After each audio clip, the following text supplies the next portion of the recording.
우리는 다 얼굴에 관심이 많습니다. 신체의 부위 중에서 어느 한 부분 중요하지 않은 것이 없겠지만 그 중에서 제일 중요하게 여기는 부분은 또 가장 비중을 차지하는 것은 단연 우리의 얼굴일 것입니다. 요즘 흔히 사용하는 얼굴에 대한 신조어들이 몇 개 있습니다. 어떤 것일까요? 이런 것들이죠. 얼짱, 얼큰, 쌩얼, 훈남, 꽃남, 자연미인, 샤방샤방.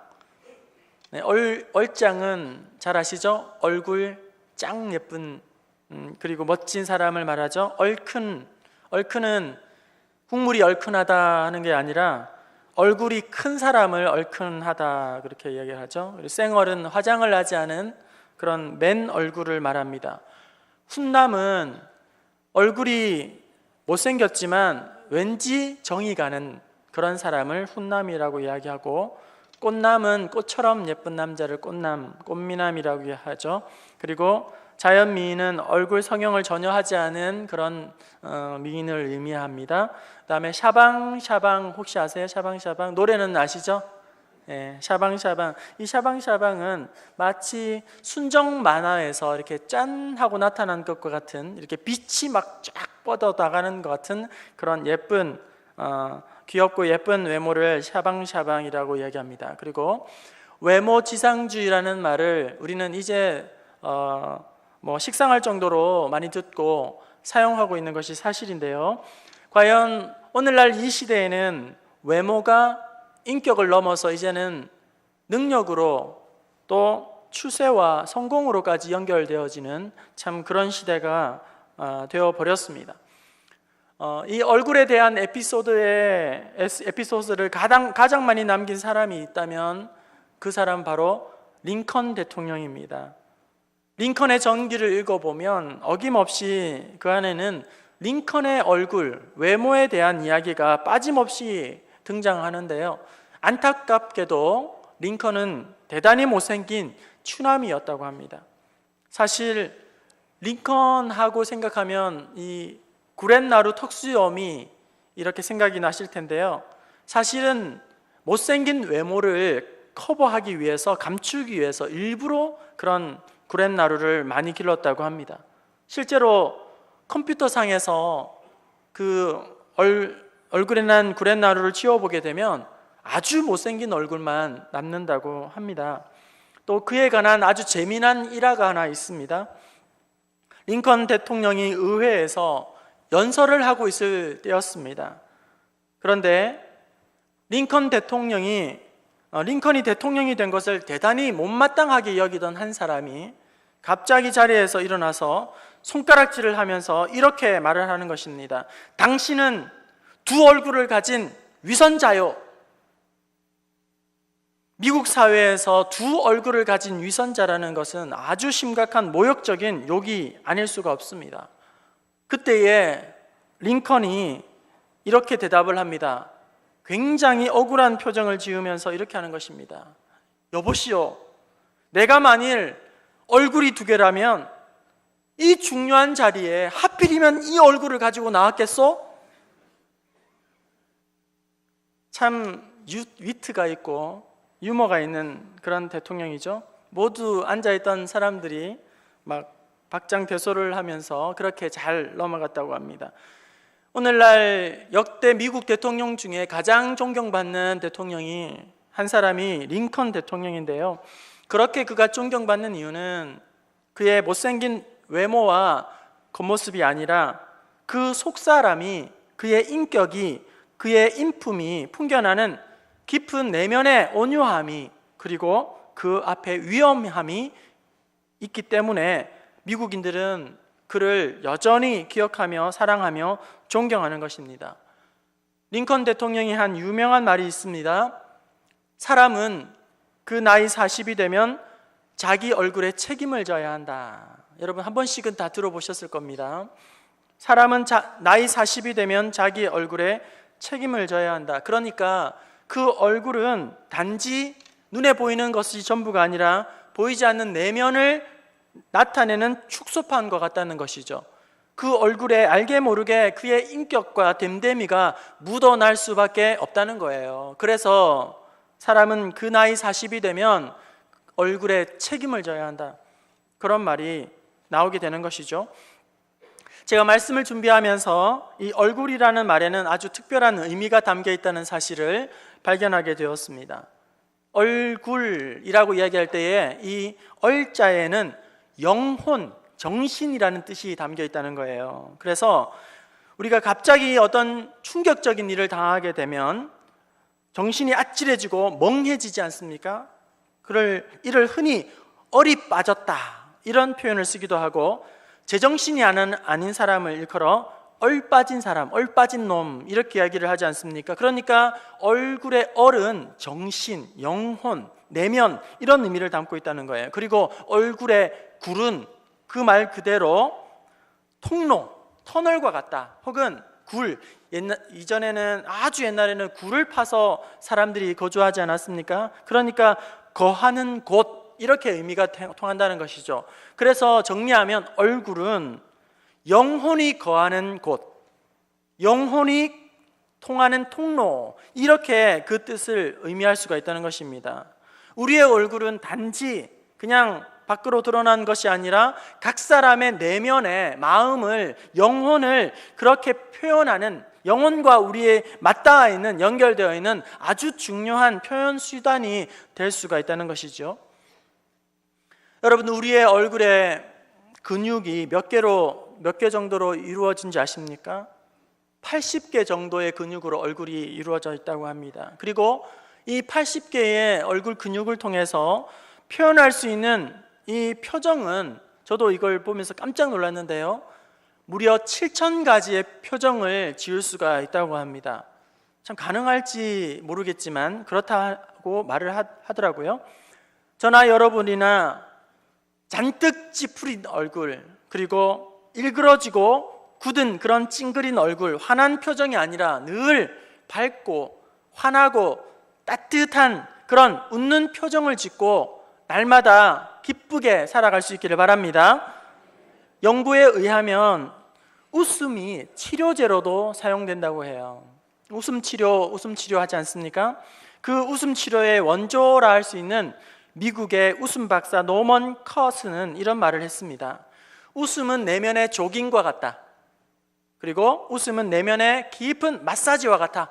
그러니까 우리가 조깅을 하게 되면 우리의 몸에 활력이 생기고 또 에너지가 생기고, 마사지를 받으면 편안함을 느끼는 것처럼 우리가 즐겨 웃으면 그런 활력과 함께 마음의 평정심이 유지될 수가 있다는 거예요.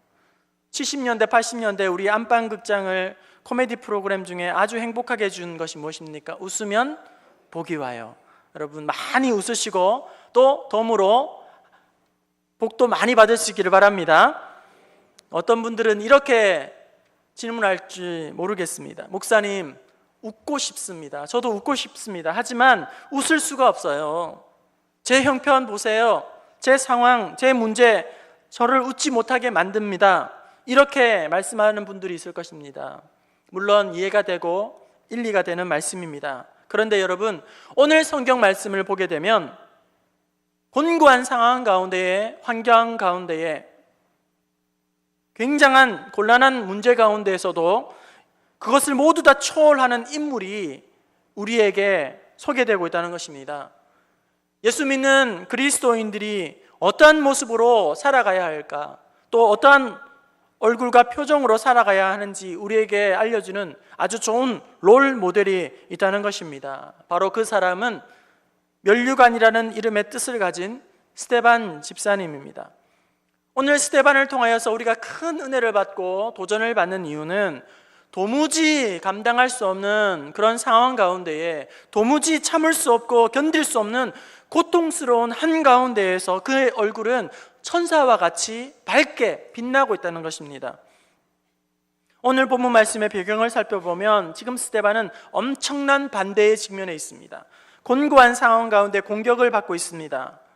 9절에서는 논리로 스데반을 언쟁으로는 이길 수 없게 되자 스데반이 너무 지혜롭고 충만한 나머지 그들이 말로는 스데반을 이기지 못하자 이제는 그들이 공작을 꾸미게 됩니다. 사람을 매수합니다. 그리고 종교 지도자들을 충동질합니다. 그리고 거짓 증인들을 내세워 이제 곤고한 지경으로 그를 몰아붙이고 있습니다.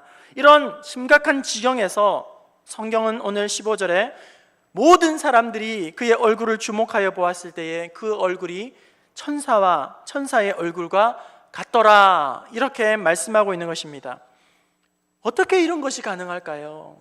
어떻게 이런 상황 가운데 만약에 저 같으면 아마 혈기를 내고 더욱 큰 소리를 고함을 지르면서 핏대를 세우면서 감정 조절을 하지 못해서 그렇게 울그락불그락 하면서 대항하고 있지 않았을까 생각을 합니다.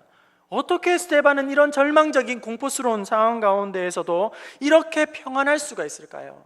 평정심을 유지할 수 있을까요? 모든 사람들이 지켜보는 가운데에서 천사의 얼굴과 같은 빛나는 얼굴로 하나님 앞에 영광을 올려드리고 사람들에게 아름다운 메시지를 선포하는 것일까요? 오늘 말씀을 통하여서 그 비결이 무엇인지, 오늘 이 땅을 살아가는 우리가 모두 다 이 스데반과 같이 어떠한 상황 가운데 놓인다 할지라도 그 상황에 주눅들거나 혹은 휘둘리는 것이 아니라 그 상황을 초월하는 그런 평정심과 더욱더 크신 은혜를 그 표정에서 많은 사람들에게 증거하고 나타내는 귀한 주님의 사람들 다 될 수 있기를 바랍니다. 어떻게 하면 이런 천사와 같은 얼굴로 나아갈 수 있을까요? 첫 번째로 하나님이 주신 목적이 이끄는 삶을 살아갈 때에 천사의 얼굴로 살아갈 수가 있다는 것입니다. 제가 대학 청년부를 다닌 시절에 저를 지도해 주신 은사 목사님 이런 말씀을 곧잘 저희들에게 들려주시곤 했습니다. 가장 행복한 일은 무엇일까요? 가장 복된 행복한 자리는 어디일까요? 여러분들은 어디가 가장 행복한 자리라고 생각하십니까? 복된 일이라고 생각하십니까? 그 목사님은 이렇게 말씀해 주셨습니다. 가장 행복한 일은 하나님께서 나에게 맡겨주신 일입니다. 가장 복된 자리는 하나님께서 나를 보내신 그 자리입니다. 그 자리가 존귀한 자리이든지 아니면 공고한 자리든지, 그 자리가 한국 땅이든지 아니면 아프리카 오지이든지 간에 하나님께서 나를 보내신 그 자리가 가장 복된 자리라는 것입니다. 그리고 남들이 알아주는 유명한 일이든지 아니면 알아주지 않는 조금은 미천한 일이든지 그것이 어떤 일이든지 상관없이 하나님께서 나에게 맡겨주신 그 일이 가장 복된 일이고 가장 행복한 일이라는 것입니다. 오늘 여러분, 가장 행복한 사람은 어떤 사람입니까? 자기의 존재 이유와 목적을 알고 하나님께서 맡겨주신 그 일을 묵묵히 감당하는 그 사람이 가장 행복한 사람인 것입니다. 반대로 가장 불쌍한 사람은 누구입니까? 돈이 없이 궁핍하고 궁색한 사람, 그리고 자기 집이 없는 그런 사람일까요? 남들이 누리는 세상의 즐거움들, 명품들을 즐기지 못하는 그런 사람일까요? 그것이 아니라 하나님께서 자기를 창조해 주신 그 목적을 모른 채 인생을 허비하고 방황하는 사람이야말로 이 세상에서 가장 불행한 사람이라는 것입니다. 자기의 사명을 다하지 못하고 죽는 사람이 가장 불행한 사람이라는 것입니다. 아버지, 왜 나를 낳으셨어요? 이렇게 말하는 사람이 자기의 존재의 이유와 목적을 붙들지 못하고 그렇게 시간을 허비해버리는 사람들이 가장 불행한 사람이라는 것입니다. 미국의 유명한 신학자요 목회자인 고든 맥도널드가 쓴 내면 세계의 질서와 영적 성장이라는 책이 있습니다. 고든 맥도날드는 인간의 삶을 크게 두 가지로 구분했습니다. 하나는 쫓기는 삶이에요. 그리고 또 하나는 부름받은 삶입니다. 쫓기는 삶과 부름받은 삶. 쫓기는 삶의 대표 인물은 사울 왕입니다. 그리고 부름받은 삶의 대표자는 다윗입니다. 쫓기는 삶은 어떤 삶입니까? 사울 왕을 생각해 보십시오. 사울은 왕입니다. 그리고 모든 권세와 또한 권력을 가지고 있는 사람입니다. 그럼에도 불구하고 항상 그는 쫓기는 삶을 살아가고 불안한 인생을 살아갑니다. 욕망은 끝이 없습니다. 뭔가 이루고서도 만족할 줄 모르면서 그렇게 부족함이 없으면서도 더 가지려고 하는 삶을 살아갑니다. 그리고 가진 것을 잃지는 않을까 전전긍긍하면서 그렇게 살아갑니다. 결국 쫓기는 삶을 살아가다가 불행한 인생을 마무리하게 되었던 것입니다. 오늘날 우리 주위에도 쫓기는 삶을 살아가는 사람들이 너무나도 많습니다. 자기의 부르심의 이유를 알지 못한 채 그저 다람쥐 쳇바퀴 돌듯이 쫓기면서 그렇게 살아가다가 그 인생을 다 쏟아버리는 안타까운 사람들이 있는 것입니다. 그렇다면 다윗 왕은 어떻습니까? 부름받은 삶을 다윗은 살았습니다.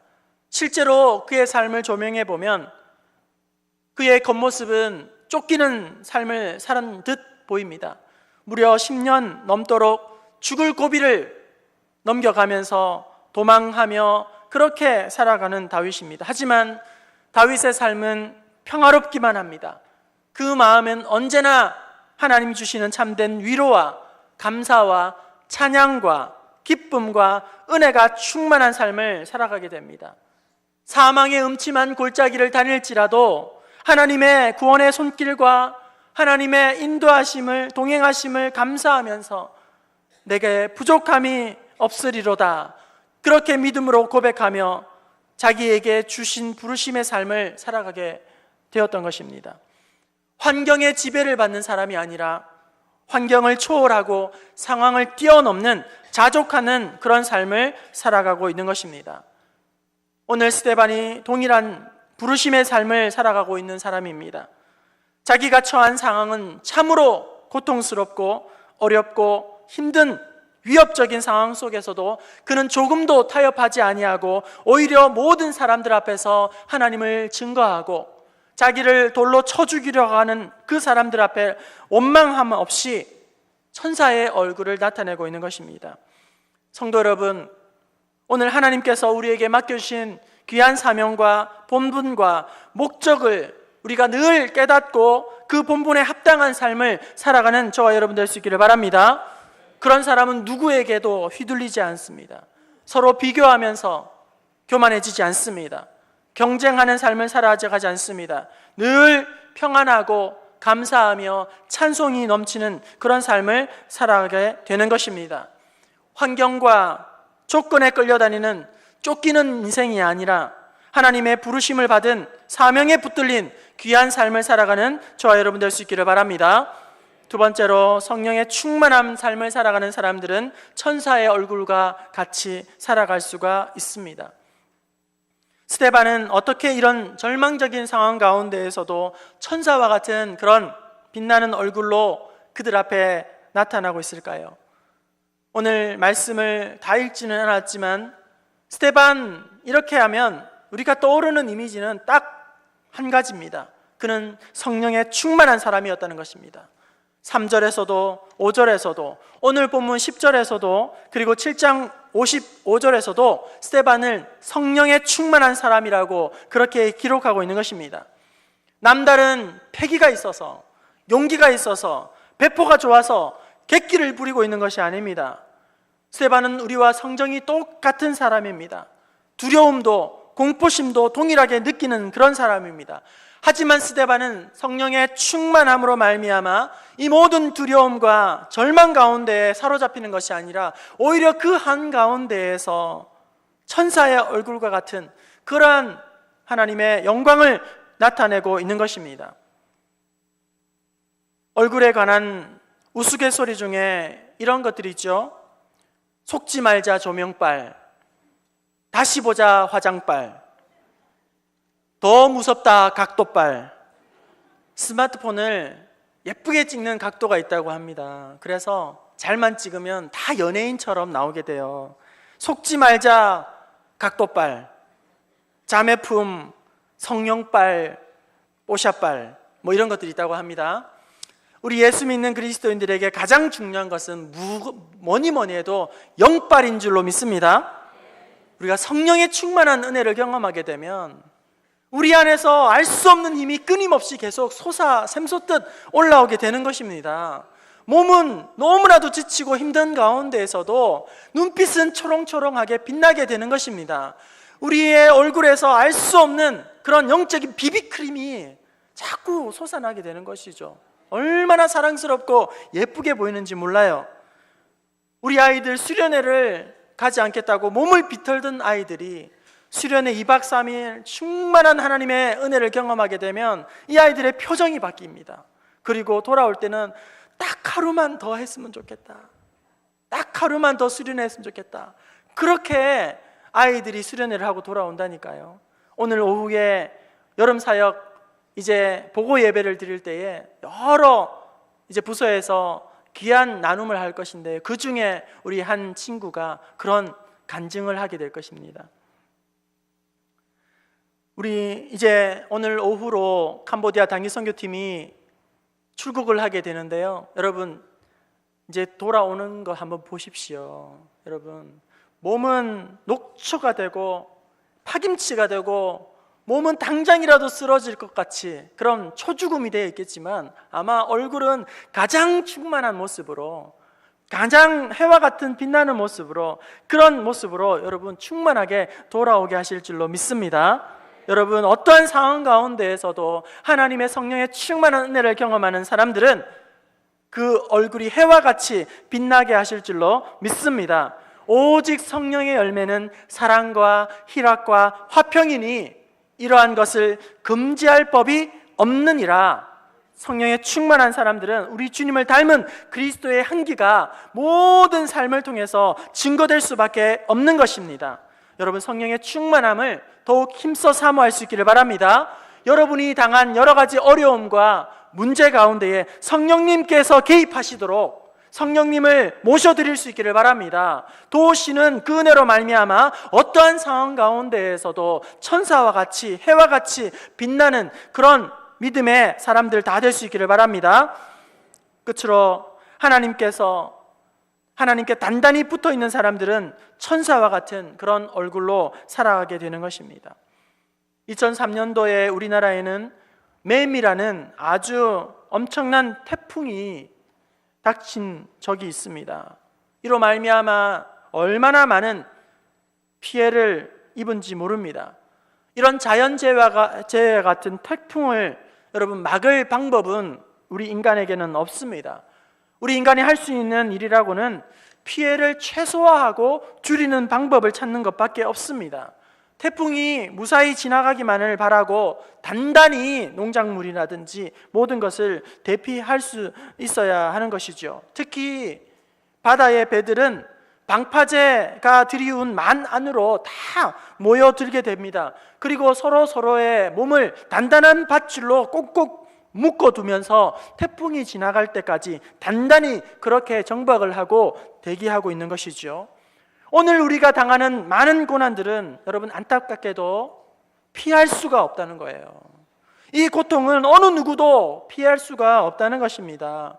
이 고통의 고난의 파도 한가운데에서 오늘 우리가 흔들리지 않고 나아갈 수 있는 방법이 있다면 하나님을 더욱 단단히 붙잡는 수밖에 없다는 것입니다. 하나님의 능력의 팔에 단단히 사로잡히고 또 은혜의 줄에 단단히 우리가 묶여 있어야 한다는 것입니다. 오늘 본문 말씀에 스데반이 그 얼굴이 천사의 얼굴 같다고 말씀하고 있습니다. 여러분 어떻게 하면 우리의 잿빛 같은 얼굴이 밝고 빛나는 얼굴이 될 수 있을까요? 하나님과 동행하는 그런 친밀한 교제 가운데에 오늘 우리의 얼굴이 변화되어서 새롭게 하나님 앞에서 아름답게 쓰임받게 하실 줄로 믿습니다. 창세기 4장 5절 6절에 보면 가인의 이야기가 나옵니다. 가인과 그의 재물은 받지 아니하신지라 가인이 몹시 분하여 안색이 변하니 여호와께서 가인에게 이르시되 내가 분하여 함은 어찌 됨이며 안색이 변함은 어찌 됨이냐. 가인의 얼굴빛이 상당히 어둡고 그리고 부끄럽고 수치스러운 잿빛으로 바뀌어 있었던 것입니다. 이에 비해서 출애굽기 34장에는 가인의 얼굴의 낯빛과는 전혀 비교되는 또 하나의 얼굴이 소개되고 있는데, 그것은 바로 모세의 얼굴입니다. 시내산에서 40일 동안 하나님과의 친밀한 교제를 하고 산 밑으로 돌아온 이 모세의 얼굴에는 광채가 빛남으로 말미암아 모든 사람들이 가까이 할 수가 없어 두려워했다라고 성경을 기록하고 있습니다. 가인의 경우 그 얼굴 낯빛이 수치심으로, 그리고 부끄러움으로, 잿빛으로 그늘이 가득 드리워져 있었던 반면에, 모세는 이처럼 해와 같이 빛나는 밝은 빛으로, 얼굴 낯으로 사람들 앞에 나타났습니다. 그것은 어떤 차이에서 있었을까요?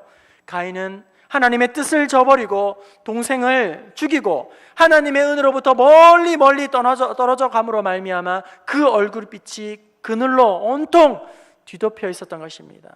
모세는 하나님과의 충만한 은혜로 말미암아, 친밀한 교제로 말미암아 그 얼굴이 다른 사람들이 접근할 수 없을 정도로 빛난 얼굴이 될 수 있었던 것입니다. 그렇습니다. 하나님의 은혜에 한없이 가까이 가면 가까이 갈수록 우리의 마음은 평안하여지고 우리의 얼굴빛은 밝게 빛나게 될 것입니다. 반대로 하나님의 은혜로 멀어지면 멀어질수록 그 얼굴은 참으로 어두워지고, 그리고 거칠고 날카로워지게 될 것입니다. 밤새 도박을 한 사람의 얼굴, 밤새 PC방에서 게임을 한 사람은 얼굴에 광채가 날 수가 없는 법입니다. 눈알이 빨갛게 충혈이 되어지고 그 얼굴빛은 거칠고 푸석푸석할 수밖에 없는 것입니다. 하지만 말씀에 충만하게 은혜를 경험한 사람, 기도 가운데에 깊이 들어가 있는 사람, 하나님과의 동행하심을 맛보고 누리는 사람들은 그 얼굴이 해와 같이 광채로 빛나게 하실 줄로 믿습니다. 어떠한 상황 가운데서라도 환경으로 말미암아 무너지고 주저앉아 있는 것이 아니라 하나님을 바라보고 하나님과의 친밀한 교제함으로 말미암아 천사의 얼굴과 같이 날마다 살아가는 저와 여러분 될 수 있기를 바랍니다. 일전에 제가 한번 언급한 예화이기도 합니다. 미국의 세인트루이스에서 있었던 일이라고 합니다. 여행을 하던 사람이 주일이 되어서 근처의 교회에서 예배를 드리기 위해서 교회를 물색하고 있었는데, 마침 교차로에서 교통경찰이 있기에 그에게 물어보았습니다. 이 근처에 예배를 드릴 만한 교회가 없을까요? 그 경찰은 친절하게도 한 교회를 설명해 주었습니다. 그 소개를 받고 교회로 가는 도중에 그 여행자는 이상한 점을 발견하게 되었습니다. 왜냐하면 가는 길에 수많은 교회들이 있었지만 소개한 그 교회는 좀 떨어져 있었기 때문입니다. 어쨌든 그 교통경관이 알려준 그 교회에서 예배를 잘 드리고 바깥으로 나온 이후에 다시금 돌아가는 길에 교차로에 그대로 여전히 그 경관이 서 있는 것을 발견하고 궁금한 나머지 물어보았습니다. 소개해 주신 교회를 향하여 가다 보니 더 가까운 곳에 많은 교회가 있었는데 왜 하필이면 그 교회로 저를 안내해 주셨습니까? 그때의 경관은 이렇게 말하는 것입니다. 저는 사실 교회를 가본 적이 한 번도 없습니다. 하지만 이곳에서 수년간 교통정리를 하다 보니 그 교회 교인들이 얼굴이 가장 밝고 가장 기뻐하는 모습을 보았습니다. 그래서 저는 그 교회로 당신을 소개한 것입니다. 여러분, 교회의 부흥은 다른 것에 있는 것이 아니라 오늘 저와 여러분의 얼굴에 있는 것입니다. 우리 부평중앙교회의 부흥은 다른 것에 있는 것이 아니라 오늘 우리 각 사람의 얼굴이 최고의 전도지인 줄로 믿으시기를 바랍니다. 우리 옆 사람의 얼굴을 한번 보실까요? 여러분, 전도가 잘 될 수 있겠죠? 아멘이십니까? 네. 혹시 거시기 하신 분이 있다면 회개하시고 성령의 충만한 은혜를 사모하시고 기대하시기를 바랍니다. 우리에게 가장 좋은 최고의 전도지는 저와 여러분의 밝은 얼굴, 천사와 같은 따뜻한 얼굴인 줄로 믿습니다. 생선을 싼 종이는 비린내가 날 수밖에 없는 것이고, 또 향을 싼 종이에서는 향 냄새가 날 수밖에 없는 것입니다. 그리고 숯을 싼 종이에서는 검정이 묻어날 수밖에 없는 것이겠죠. 그렇다면 우리 그리스도인들은 그리스도의 향기가 나고 예수님의 향기가 묻어나야 할 줄로 믿습니다. 그리스도를 모시고 그리스도를 품고 살아가는 우리에게는 우리의 손과 발과 우리의 얼굴 표정을 통하여서 예수님의 진한 향기가 풍겨나고 예수 그리스도의 은혜가 전파되어야 할 줄로 믿습니다. 이를 위하여서 오늘 우리가 붙들어야 할 것은 우리 각인에게 주신 귀한 사명을 붙들고 살아가야 한다는 것입니다. 또한 어떠한 상황 가운데에서도 말씀과 기도로 영적으로 거룩하여지고 날마다 성령의 충만한 은혜로 살아갈 수만 있다면 오늘 우리는 기쁘게 그 사명을 감당할 수가 있을 줄로 믿습니다. 어떠한 상황 가운데에서도 여러분 하나님과의 그 친밀한 교제를 유지하고자 하나님의 은혜를 단단히 붙들고 나아가는 저와 여러분 될 수 있기를 바랍니다.